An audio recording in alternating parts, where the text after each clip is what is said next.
The St. Louis Cardinals. What's up with the St. Louis Cardinals? This team has spent no money in free agency. They've made one trade this offseason. And in a very winnable division, the Cardinals have done virtually nothing this offseason. Why is that? I think it's the way they want to go about business. And it's something that if you're a Cardinals fan, you have to be frustrated. Simply because this is a team that year after year puts a good product on the field. They have a fan base that cares. They have an organization that is structurally ran well. And every single time they're presented with a chance to compete, they usually compete. But this year's just different. They're letting the kids play. They got rid of Goldschmidt. They just DFA'd him. They said we don't need him. They've been trying to move Arenado. They haven't signed a single Major League Baseball free agent. There were talks of trading some of their pitchers. There's just so much going on with that organization that they want to go with the youth movement, but they don't know how to go about it because they've never done it before.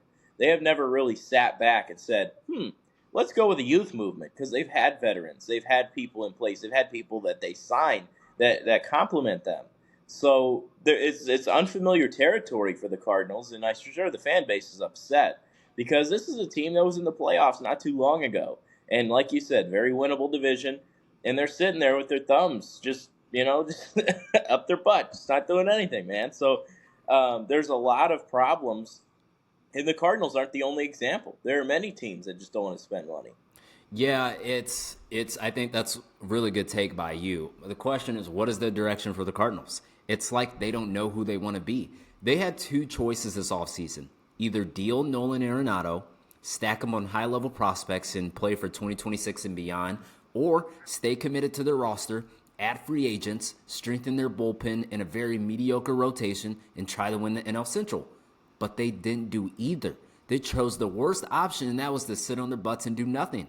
And what makes this offseason even more puzzling is that their president of baseball ops, John Mozeliak, is stepping down at the end of the season. His contract's up. So you would think if you're a GM in your last season that you want to go for it all and go down swinging. But no, it's truly confusing to me. If I was a Cardinals fan, I'd be irate because this is unacceptable.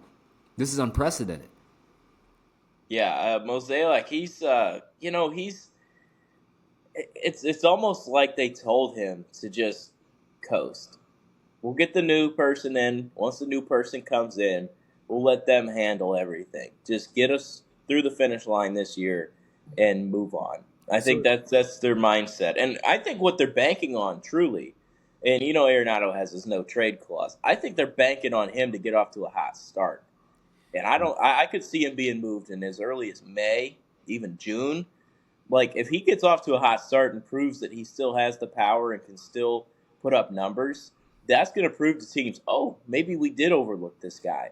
And maybe they could get some sort of value there. But they're not doing anything that proves that they want to win or build for the future right now. So you think it's coming from the top down ownership. They're I saying, believe "Hey, so. stay put. You're going to ride off to the sunset." Just last year, don't make any moves that will kill us in the future. And I think the biggest move that messed up Moselak's tenure is firing Mike Schilt.